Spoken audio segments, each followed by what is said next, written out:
Hey everybody, I just wanted to show you guys my favorite Grateful Dead albums. So, because I've been, as you know, into records for a while now, and I've got a very big collection as of recently. So, this one right here, Grateful Dead Built to Last, the glare, there we go. It's their last studio album. It's a great one. It's an original, so it's pretty nice.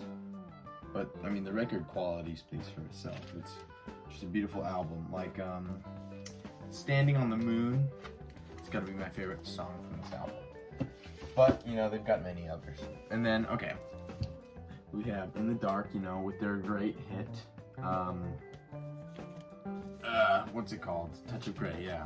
I can't believe I forgot that, but yeah, the record quality also speaks for itself. It's just in really good condition. Like, I went into the record store one day and it just had, like, you never find just a whole bunch of Grateful Dead albums there, for a good price too. And then here's Go to Heaven. It's a great album. This record quality, let's see, I remember it was really good. I got it in a nice sleeve back here. Yeah, just beautiful. But yeah, and I got them all for a good price. This one I got for $6 at the same record store, Shakedown Street. It was in the as is pile, so it was like, it's got a few scratches on it, so it's not really the greatest quality, but it's good to have, because you never really find it anymore. All right, and here's their greatest hits, 77. It's let's see, but it's got this big tear on the side of it. But I gotta say, I mean, the record quality, like I said, speaks for itself. It's really, really nice. It's honestly, even though it's not like one of their studio albums, it's like a compilation album. It's still a great one because it's got just all that good stuff from like 77 back. Not including all the songs they've written like after that, Alright, now we have Terrapin Station. This one is honestly one of my favorite albums of all time. Mainly because of like Estimated Profit, Passenger, and then they got all of side A is Terrapin Station medley. But Dancing in the Streets, Cornell 77, that was amazing. So I just, I like the studio album as well. Now we have Blues for Allah. And this one's pretty cool because the record quality is amazing, and it comes straight up with the inner sleeve or whatever, like the lyric sheet that is like written in like it says right here, Arabic, Persian, and Hebrew, which is pretty dope, I think. Which that's just cool. All right, now we got. From the Mars Hotel, 74. Yeah. This one, I don't know if it's like very listened to, but Pride of Cucamonga. The slide guitar with Jerry is just so beautiful, so beautiful. Ship of Fools, just such a nice song. And this one is pretty nice. I mean, the record quality is also very good. No really big scratches on it, Same thing with the cover. All right, and this one. What is this one even called? I think this one's, History of the Grateful Dead Volume 1, Bear's Choice. Yeah, I don't know, I got this one, I've been like looking for it for a while, even though, I don't know, just, I've just seen it all over the internet, and I was like, this is really dope. And, I mean, it's just, the artwork on it was so cool, I was like, you know what, I'll get it. And by the way, I've gotten all of these at the same record store, Everyday Music in downtown Bellingham, Washington, but, they're closing, but I'd say it's not one of my favorite albums, but it's just it's a live one, so it's all right. It's 73. All right, and then we have Grateful Dead, Wake of the Flood. This one is just really, really good. I mean, I'd say one of my favorite. I don't know. It's it's got Mississippi Half Step, Uptown Toodaloo, Road Jimmy, Stella Blue. So I mean, there's some really good songs on here, like what's it called? Eyes of the World, Here Comes Sunshine, Weather Reports, Let It Grow, All right, and then this one right here is the same one that I got, but I got this one, this is the same album, but I got this one like a couple months earlier. And as you can see, it's got Leo's name written twice on it. And I was like, yeah. And the record quality in this one is not very good. It's like really scratched out. So the other one I showed you first it's a really nice quality. All right, now this one, I got History of the Grateful Dead. I've only listened to actually side A of this album, so I haven't listened to like the whole album. But you know, it's just got, it's Steelin, Lindy. I've never even heard that song before, so I think I might listen to it today. So for this next one, we have American Beauty. You know, I got this one, like I said, you know, at the same record store. But this one, you know, for the beginner Dead listeners, it's a go-to album. It's like if you're gonna start off listening to the Dead, you want to listen to this album and like Working Man's Dead. The record quality on this one is like pretty crummy, but I listened to it even though it's got a bunch of scratches on it. It's just really fun just to, you know, even though there's no real point, it's really nice having it. All right, now we got Working Man's Dead. This one, you know, I'd say it's one of my favorites. You know, I love all of the music, but this album's just a classic, kind of like American Beauty. 1970, I think, was released. But you know, Uncle John's Band. That was one of the first songs I've ever heard by the Dead, and I just love it to death. All right, and this one is Oxomoxoa. It's a palindrome, but I got this one. This one's a repress from 2019, I think. Fun fact, if you didn't know, that little girl right there, her name's Courtney Love, and she was married to Kurt Cobain, I'm pretty sure. But I just think that's pretty cool. So, you know, the record quality on that one's really nice because it's repressed. All right, now this one is Live Dead, but as you can see, Mr. Leo owned it here.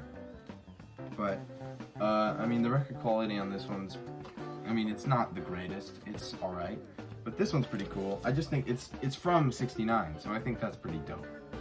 And it's got the gatefold. I just, you know, it's a great album. I listened to this one. I usually play my guitar to this record. It's just really fun too. Also, I have a few tapes that I play instead. This one, you hear there's a lot of crack on top. All right, and this one is Anthem of the Sun, 1968. This one on a like scale from 1 to 10, I'd say, I don't know, I'd say give it like a 6. Mainly because of, you know, China Cat Sunflower. Yeah. Is it China Cat Sunflower on this one? What, am I freaking out here? No, that's it for the other one. China Cat is Oxomoxo. Yeah. Alligator, Caution, Don't Stop the Tracks, you know, that's it for the other one. Born Cross-Eyed. I'd say Born Cross-Eyed and That's It for the Other One are the only real, like, even though I know that they're really good songs, but those two are the only ones that I would really listen to on that album. Alright, and then this one I got in Seattle, actually. This one is, you know, the Grateful Dead's first album, 1967. The Ship of the Sun leads to the Grateful Dead or something, I can't remember entirely. But the record quality on this one, I'd say it's better than the Live Dead, so I listened to that a lot. Alright, now this one is It Crawled Out of the Vaults of 1966, 1968. I don't know. This one, I'm pretty sure this album came out, it was from Germany in 2017. Fillmore Auditorium, 1966. This one's great. I mean, the quality on this one's awesome. He was a friend of mine. Just a, you know, great song. Got a bunch of good songs. All right.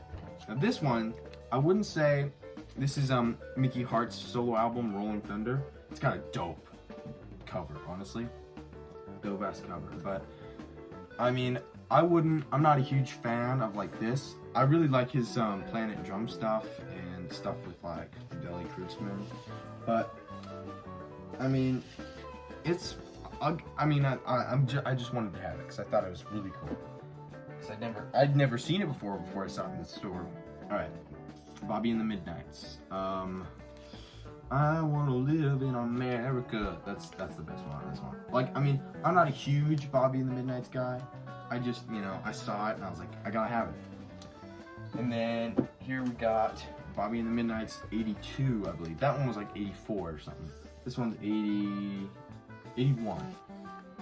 This one doesn't really have any great songs. Like, it's a good album, but I just wanted to have it. I wanted to get the collection. All right, now this one, this might be like I'd say an underrated. What's the word? An underrated thing. I think that this album is pretty good.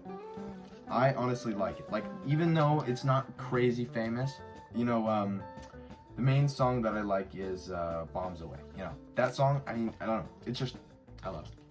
The record quality on this one's really nice. It's actually really nice. All right. Now this album, Bob Weir's Ace, is my, like, I'm telling, like, on the top 5 albums I've ever listened to in my entire life, this is like somewhere in there. It's just a great album. Every single song on here, like Greatest Story Ever Told, Black Throated Wind, Walk in the Sunshine, Playing in the Band, Looks Like Rain, Mexicali Blues, One More Saturday Night, Cassidy. All of those songs. Did I mention Looks Like Rain? Yeah.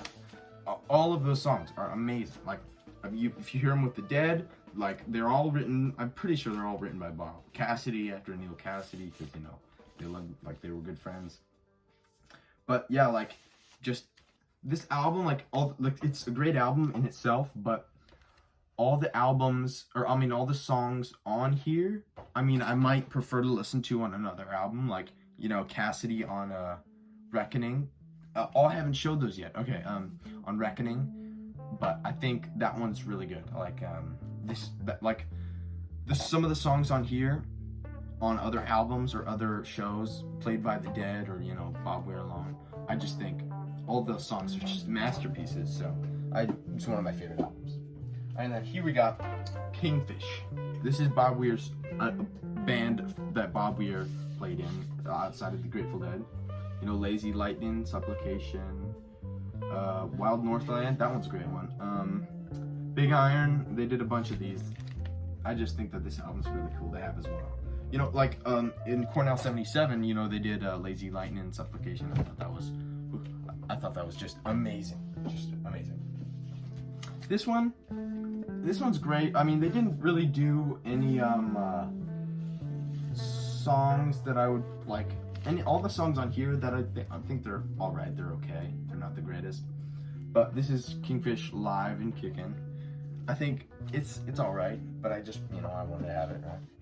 This one's cool. This is Garcia's, I'm pretty sure, second live album, or second studio album. This one, I think, is a really good album as well. Like When the Hunter Gets Captured by the Game, Let It Rock, Russian Lullaby. I really like Mississippi Moon. And even though at first when I listened to it, it sounded pretty empty. Like it's just, I don't think he even plays guitar in it. It's just like the horns, like the oboe or whatever, and just him singing. And I was like, this is all right. And then I listened to it like a second time, like 5 months after I listened to it the first time. And I was like, this is really good. Like, the melody was just beautiful. And so one of my favorite albums of all time. All right, and then I actually have just been listening to this. This one's volume 2 of Jerry Garcia and Saunders live at the Keystone Encores. This one's just great. Volume 2, it's pretty good. It's Jerry Garcia and Saunders. I can't really rate this album. It's all just a one big live jam, right? And it's just, in my opinion, if I was gonna listen to this album, it wouldn't be, I wouldn't not listen to the whole album if I was gonna listen to a song. I would just listen to like all of side A or all of side B, just because of how good I think. It's kind of like an experience type thing. All right, and then this one's, that one's from 89, 88, I think, but it was recorded in 73. This one is Jerry Garcia and Saunders Volume 1. This one's cool. It's got a gatefold as well, right here. But this one is from 73, so they didn't make a Volume 2 until 1988, which I just thought was pretty cool. And I saw them in the record store one day, I was like, I'll buy this. And I do not regret it. I'm actually listening to it right now. This is my second drink here, everyone's over there. But I definitely do not regret it. Alright, then I got 2 copies of Jerry Garcia's first solo album, but I would recommend listening to the whole album as well. Like this one, let's see. On side A, there is, I don't think it shows the songs. Okay, here we go. Yeah, Deal, Birdsong, Sugary, Loser, Late for Supper, and Spider God. I didn't really, in Deep Hour, I was like, I'm not a huge fan of that type of style, but you know, I can respect it for sure. And then To Lay Me Down, The Wheel. Okay, so my favorite songs gotta be Deal, Birdsong, Sugary, Loser, The Wheel, and To Lay Me Down. I mean, they're all better. Like Sugary is amazing on this album, but in my opinion, I would definitely say that. Yeah, I would definitely say that their songs, a lot of the songs are better on other on other albums, like live albums. This one's not really a dead album. This is just New Riding the Purple Sage. This is one of Jerry Garcia's like spin-offs he plays in. I just saw it and I was like, you know, Jerry Garcia's in this, I'll probably give it a listen. I did. I thought it was good. I like some of the other stuff like Panama Red. That doesn't. All right, now on to some of these lives. I forgot to show you this. This one right here has got to be. So there's studio albums and then live albums. This one's like in the top 5 of the live albums. This one is seriously amazing. Like some people might differ, but I just love it to death. Like Fire on the Mountain. I like when they go like Samson and Delilah and Fire on the Mountain. So they go from space to Fire on the Mountain. I just like when they when Jerry is like scratching or something, like Bob or Jerry scratching, and then they slowly go to and then Jerry gets his pedal. I just think it's great. I love it. This one also has a gatefold, but this one, I think the cover is super cool. It's San Francisco. It's got the little guy right there, and then it's got a girl skeleton right there looking at the other side. All right, and then here's Grateful Dead, Reckoning. This one is also in the top 5 of live albums. I actually have a tape of this one back there somewhere, but this one is also just such an amazing song. Like I was saying earlier with Bob Weir's Ace album, Cassidy on this one is just amazing. If I was gonna listen to Cassidy on here or Ace, it would be on this album. If I was gonna listen to it anywhere, it'd be on this album. But you know, every single song on this one, like I was saying, this one's a double record instead. So it's got Dire Wolf, The Race Is On, Oh Baby It Ain't No Lie. Like The Race Is On, I mean that's just amazing. Oh, just amazing. And then It Must Have Been the Roses, Dark Hollow, China Doll, Been All Around This World, Monkey and the Engineer. Even though that one's kind of a silly one, I just think it's good. Jackaroo, that one is better on this album than I've heard anywhere else. Deep Ellum Blues, Cassidy, To Lay Me Down, Rosalie McFall, beautiful. On the Road Again, Birdsong, and Ripple. I just, you know, love it. That's it. So, thank you for watching. I'm glad you came to check out my channel, and I'm glad I got to show you some of my Grateful Dead albums. Make sure to like and subscribe if you want, if you liked the video, and I'll see you later.